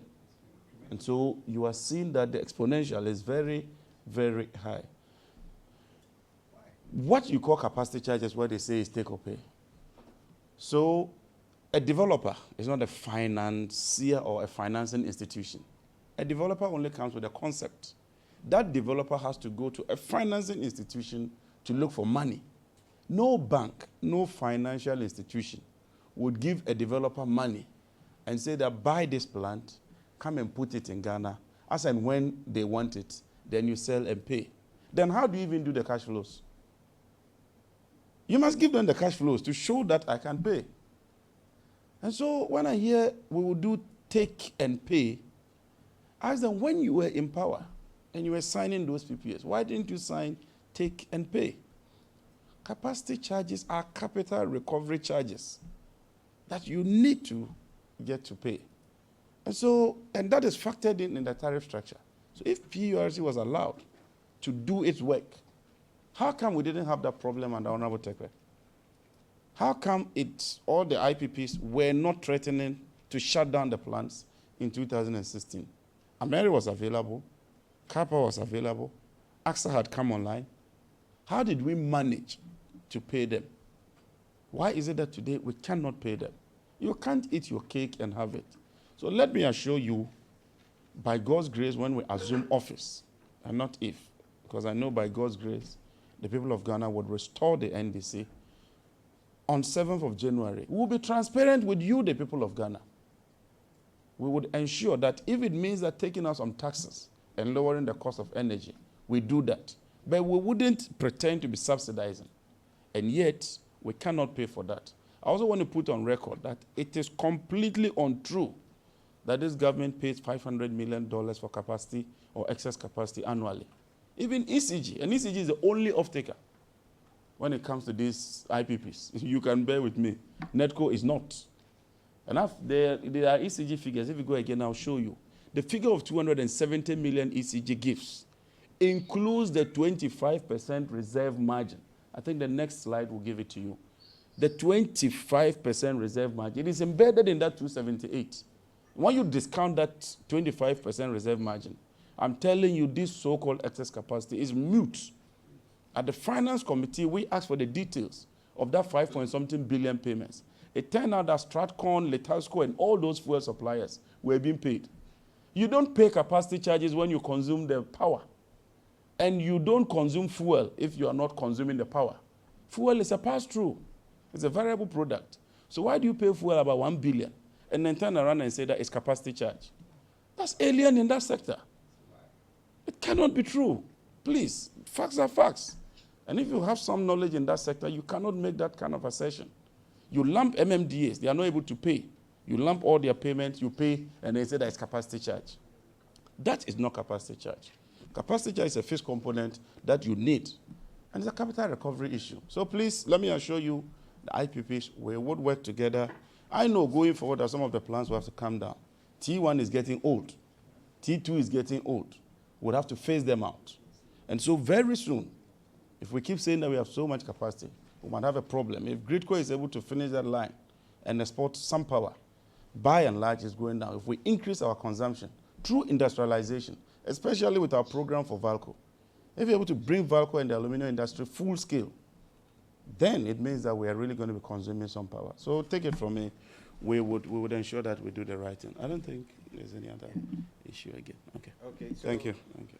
So the OMCs have indicated you didn't answer their question on their taxes about the 21 and 4 days. So, Honorable Tekwe, you may. So we'll just wrap up this session. But just a little comment on what your presentation, Honorable Jinapo. Shouldn't our benchmark be what tariffs are sustainable for the level of industrialization we require, other than just benchmarking tariffs in other countries? You mentioned VALCO, and I'm quite concerned about the view that the tariffs we have today are sustainable for VALCO. Absolutely not. There's no tariff, maybe except for VRA, that can sustain VALCO. I'm also a member of the current Ministerial Advisory Board, and I reviewed their presentation just like I did in your time. And the power tariffs they require are nothing near what today you can actually deliver. So having capacity is one. How commercially sustainable or viable is that cost is another. And that, I think, should be a conversation that should be the focus, other than just looking at whether we have Burkina Faso. These are not benchmarks for our industrialization as a country. So do we have tariffs that can actually sustain industry? I've invested in a factory, and the tariffs I see today make it quite difficult for us to be competitive. So shouldn't we rather be looking at what the policy, economic policy position as a government you have with industrialization, with power utilization, other than just tariffs comparing to other people? Just All a right. quick one. But we need an answer for the Association of Oil Marketing Companies, and then we'll wrap it up. I think that we do discussions contextually. If a minister comes to say that Ghana has the highest tariff in the sub-region, the question is whether it's true or not. That ought to be settled. And when I have this opportunity, it's only proper that I settle that once and for all. Issue of cost of electricity is an issue of relativity. What you describe as expensive, one might describe that as inexpensive. And like we are saying, once you are moving from LCO to domestic gas, and you are making a net saving of about $350 million, you can then pass that cost on to consumers. If you are making losses of 86, you collect just 86, and you are making loss of 24%, that cost will be passed on. Because the IPP, you can't go and tell him that because I made a loss, I wouldn't pay you. So it's an issue of efficiency as well. As you get more efficient, then you can pass the benefit to the consumer. So I agree with you that we ought to have realistic, affordable tariffs, especially for industry. I hold the view that VALCO can run if we dedicate some hydro to VALCO. It's about a mix.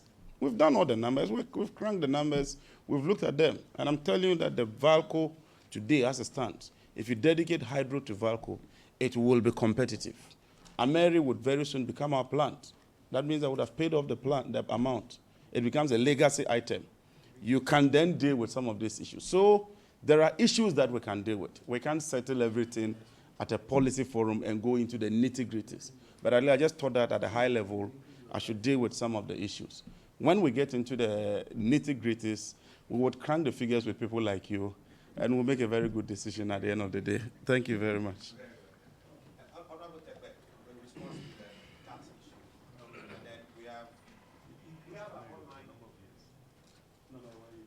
Yeah, let me tackle this question from two perspectives.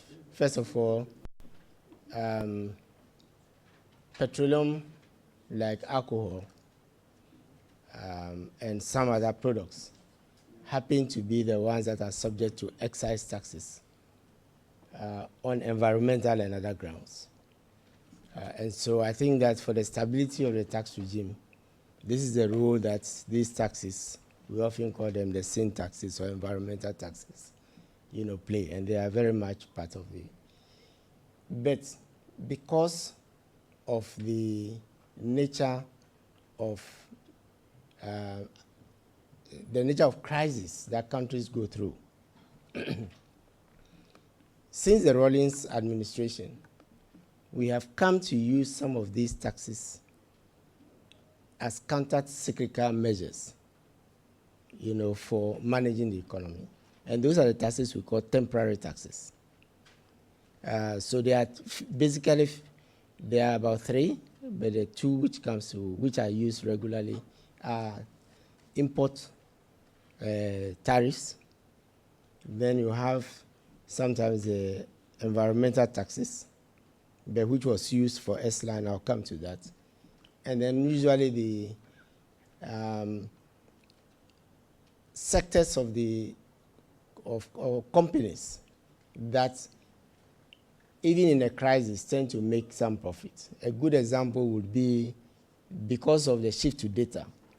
That is as a result of the lockdown, even though in a crisis, you can agree with me that the communication sector, is often cited as one among those which have. So you tend to put a temporary tax, to counter because revenues are going down. So for the sectors that are doing well, you put the temporary taxes. The phenomenon is that these taxes are removed, often within 2 years. So the Rawlings administration, they are actually called stabilization taxes or, temporary taxes or whatever. So it started with the structural adjustment program era, went through the His Excellency Kufuor era, the Meros era, and then because of the fall in crude oil prices, we started taking off the temporary taxes with a view to Tenfield and Sankofa coming to strengthen, the tax regime, and then they would have been off. Those taxes still remain. The temporary taxes, they remain. And so part of the problem was that because we didn't take them off when the times were good, when the times became rough, it became difficult to take them off, right? And so they remain on the. Now, when we were faced with, the issue of the energy sector, the disruption in gas supply, doomsday, and all that, ESLA came in, and I already said that it was supposed to be 3 to 5 years, and that's where much of the burden went to the energy sector. You are talking about the 25% increase was on a low because crude oil prices had fallen, because remember that was the problem that the economy itself was facing at the time between late 2014 to 2016. Crude oil prices had fallen. We had used $99 per barrel to prepare the budget, and it fell to initially, I think, $32 or $35 then, but it never crossed $45 on average for 2015 and 2016, right? So they were ad valorem. And so as the prices went down, they were to go up, but then the ceiling was fixed. Again, those taxes remain. So if the ESLA, and mind you, the ESLA flows for the first refinancing were based on only Jubilee. So even that's why we said 3 to 5 years with the power of Sankofa and Tenfield. It was possible that it would have gone off in 3 years. And if you look at, if it had been managed the way it was envisaged, it would have gone off by now. And that would have alleviated some of the problems that we were talking, the special, import tax. He's talking about the 21 days given the downstream. I'm coming to that. Okay. Yes, We have because, about a minute. okay, 2 minutes, yes. Because he meant 1 minute, okay. You mentioned the first part. That one is a financial. Taxes are paid on accrual basis. Once the product is sold, you can, and it said that you can give credit for everything, but not the tax. And I think if it is a question of the timing, yes, we will look at it, because it's usually 1 month. If it's 21 days, and those are things which are done in consultation with GRA. But there is a fundamental principle, and I think this is what I always tell business, that once you sell, the tax falls due. It's the same thing with VAT, it's the same thing with even corporate income tax you can be owing. So that is something which we'll take note, and in consultation with GRA, and look at whether, it is unique from the other taxes and see what can be done about it. Great. And also in consultation, I believe, with the OMCs themselves. Very well, thank you. Note that, so add it to your quote. All right, we are taking quick comments from Facebook, and then we're wrapping up with a wrap-up comment from the NDC. We have from Mr. Peter Echibosiako. The NDC promised to double the capacity of TOR. They rather left TOR almost at the verge of collapse. TOR remains in a state of comatosis. It's a promise every government makes, and they all successfully fail at it.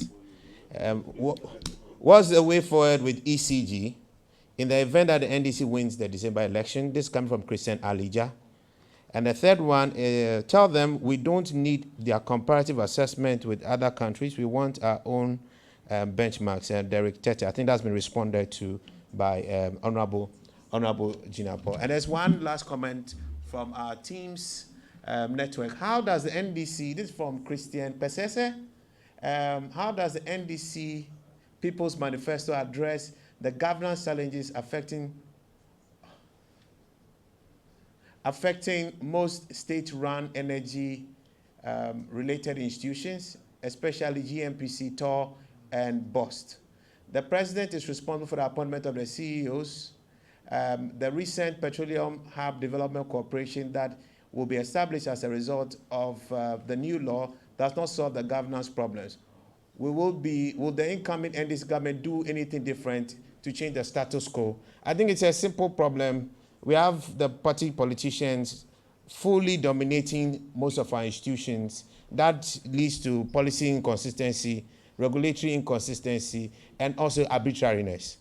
How do we ensure stability? By insulating industry from the political maneuverings with every political change. You know, we keep losing great people every now and then. We have a very great MPA CEO today. We had a great one also who preceded him. But sometimes we need some consistency going forward.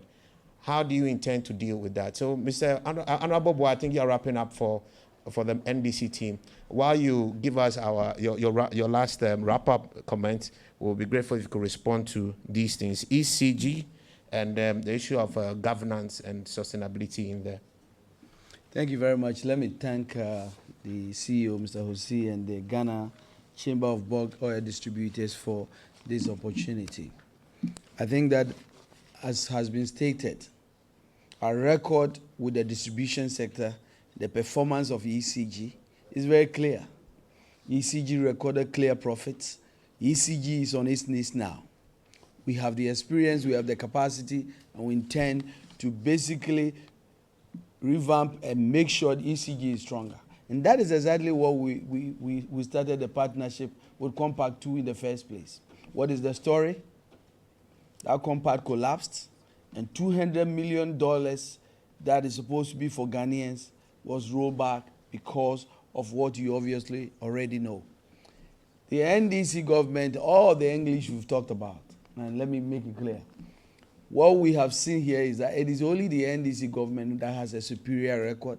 The reason why the lights are on today in Ghana is because the NDC brought 800 megawatts and stabilized generation, and we have the capacity to make sure that on an annual basis, the annual growth in generation capacity, we are not going to go to bed. We will make sure we monitor and match it on an annual basis. We are the ones that have the record to have addressed the fuel solution that has always been a problem. We brought Ghana to the gas era, and we've showed it. We intend to strengthen the gas sector. We intend to roll out our gas master plan for the 40 years gas master plan to make sure that we can move beyond power usage of gas and go use gas for industrialization and create jobs. It is the NDC that passed the Renewable Energy Act.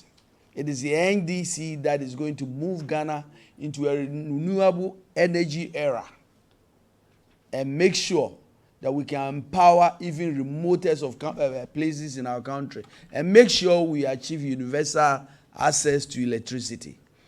The leadership of President John Dramani Mahama that has been demonstrated here is if we are even ready and willing to engage and listen and ensure that the private sector is part of the governance that we want to bring. I want to thank all of you. Thank you very much.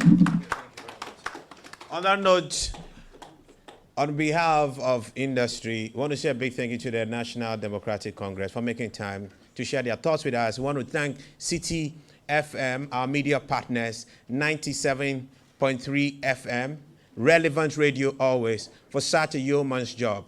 City FM is the way to go. Relevant Radio always. Thank you, everybody, and good night.